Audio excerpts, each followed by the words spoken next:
grieving. Some families will be lost to one another forever. To those of you who face the difficulties of reconnecting with family and establishing ongoing relationships, we say sorry. We offer this apology in the hope that it will assist your healing and in order to shine a light on a dark period of our nation's history. To those who have fought for the truth to be heard, we hear you now.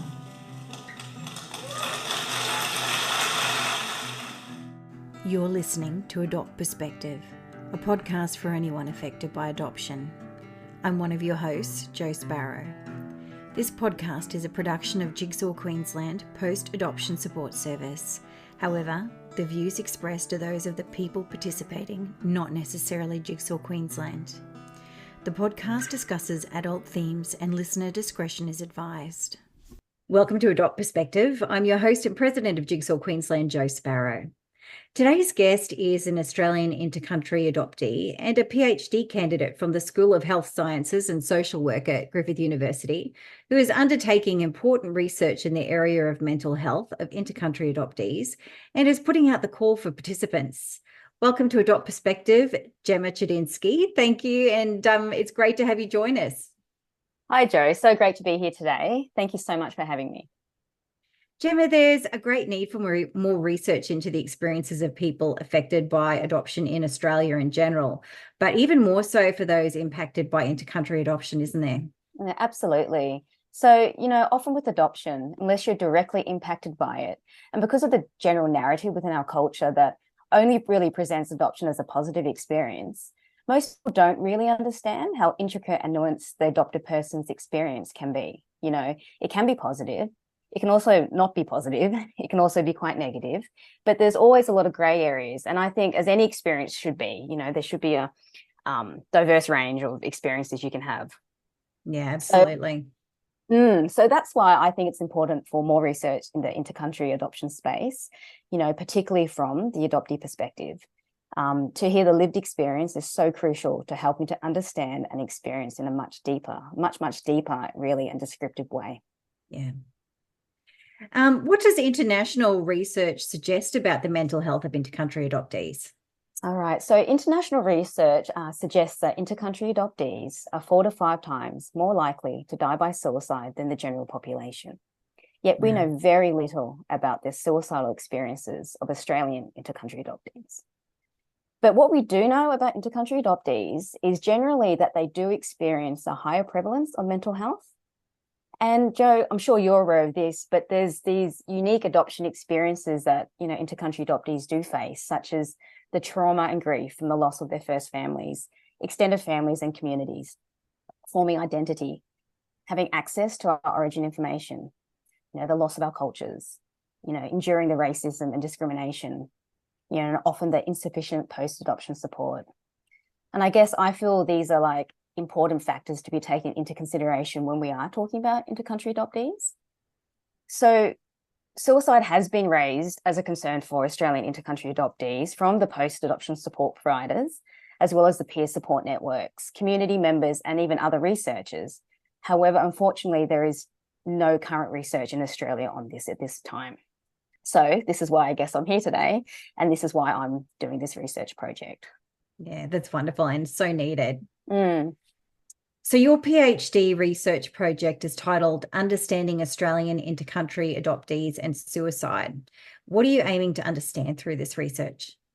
All right, so this research aims to understand and develop a theory on the experiences of suicide from the perspectives of Australian intercountry adoptees, their families or significant others, and the peer support networks. The research also seeks to inform suicide awareness and prevention initiatives, as well as provide many more resources for intercountry adoptees, communities, service providers, and adoptive families to help stop adoptee suicide. Fantastic.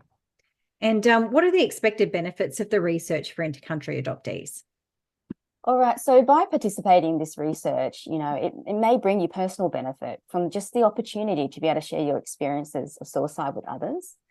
However, I do know and I completely understand how difficult this topic is to talk about for some people. So please know if you do choose to participate, just please remember that your input and your voice to this research will be so important, as it really helps to bring the new knowledge, deeper insights and understanding about Australian intercountry adoptee suicide, which is a topic that is just not often discussed, and it is very under-researched. Yeah, fantastic. So what drew you to researching in this area? As an adoptee, I guess, adoption research has always been a special interest of mine. And now just to be given this opportunity to do this PhD on adoption, and especially more so on this critical topic of adoptee suicide, I guess it's just my way of trying to contribute back to community, to be able to do my little bit as an adoptee, as well as a researcher, just to help. I just hope I can honour the lived experiences of the participants and give adoptees a voice in research, which I really think is needed. I'm so grateful to Griffith University and my supervisors for their support, and very much my ongoing support with, for this research. Yeah, I do find, like, as an adoptee myself too, any research work I've done or any work even in the peer space, peer support space, has its own healing impact on my own experience as well. So absolutely. I hope it does that for you too, Gemma. Yes, thank you so much. Yes. So you've put the call out for participants in your research. Who are you hoping to hear from? Yes, I have. So I would love to hear from anyone who has been affected by adoptee suicide. So if you're an Australian intercountry adoptee who has had a non-fatal suicide or suicide ideation, or if you are any families or friends or significant others of people who have known an Australian intercountry adoptee who has died by suicide or had non-fatal suicide. And I'm also looking for any peer support networks or Australian adoption support workers who have known or been aware of Australian intercountry adoptees who have died by suicide or had a non-fatal suicide. Participants must be over 18 years of age, but you're more than welcome to bring a support person with you to the interview if required. Excellent. And what will you be asking the participants to do? So I would like to have a conversation with anyone who's been touched by adoptee suicide. So officially, it is a 60 to 90 minute online semi-structured interview with me. However, I kind of like to frame it more as let's just have a conversation between us, just so I can really understand your lived experience. I'd also like to note, Joe, that I've noticed that many of my adoptee participants that I've already interviewed have said it's actually quite comforting for them to know that I'm also an adoptee when I've been interviewing them, I guess, because they know that I can truly understand their adoptee experiences and don't have to explain to that fuller detail where sometimes non-adopted people might not understand. So it's been a positive feedback so far. Yeah, I bet it has. Mm. So obviously suicide is a sensitive topic, and with the potential to induce stress and trigger past events, what are some of the ways that you'll be looking out for participants' well-being throughout the interviews and afterwards?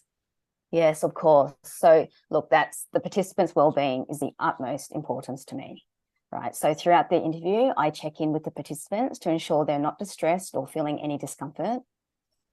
If at any point throughout the interview I notice this occurs or the participant tells me they're starting to feel uncomfortable, we stop the interview straight away.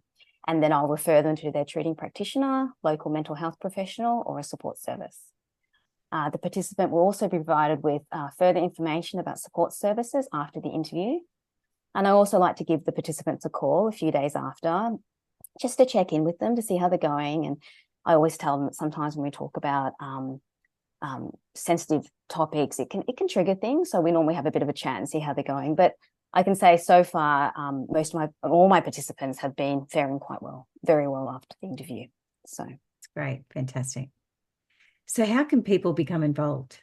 All right, so people can be involved by contacting me direct on my email address, which is gemma.chudzinski@griffithuni.edu.au. I might spell that. So it's Gemma, Gemma, .Chudzinski, CHUDZINSKI @griffithuni.edu.au. And we can put that up on our podcast notes page as well. Great, thank you. Look, thank you so much for your time, Gemma, and for your work in this important area. And I do hope that we can have you on in the future again to share your findings with us. Yeah, of course. Thank you so much, Joe, for having me on today and for all your support with this research. I appreciate it so very much. So, and yes, absolutely. I'd love to return once I've got my findings and share them with you all. So thank you again, Jo. You're very welcome. And as I said, I'll be posting the relevant links and information on our podcast notes page. But meanwhile, if you've got a story that you'd like to share with us and you'd like to be interviewed for the podcast, jump onto the main podcast page of the Jigsaw Queensland website and complete the prospective guest form that you'll find there. Just note that Adopt Perspective can be and is listened to by people all over the world. Bye for now. Thanks for listening to the Adopt Perspective podcast.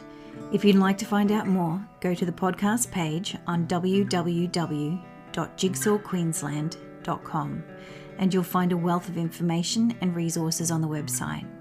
If you reside in Queensland, you can reach Jigsaw Queensland's Forced Adoption Support Service on toll-free 1800 210313, or you can call Jigsaw on 07 33 58 6666. If you live in another state of Australia, you can still call the Forced Adoption Support Service number and your call will be answered by the Forced Adoption Support Service in the state that you are calling from. In every other state, Relationships Australia operates this service. A big thank you to Matt Sparrow for composing and recording our original theme music. Until next time, I'm Jo Sparrow saying farewell from Adopt Perspective, a podcast for anyone affected by adoption.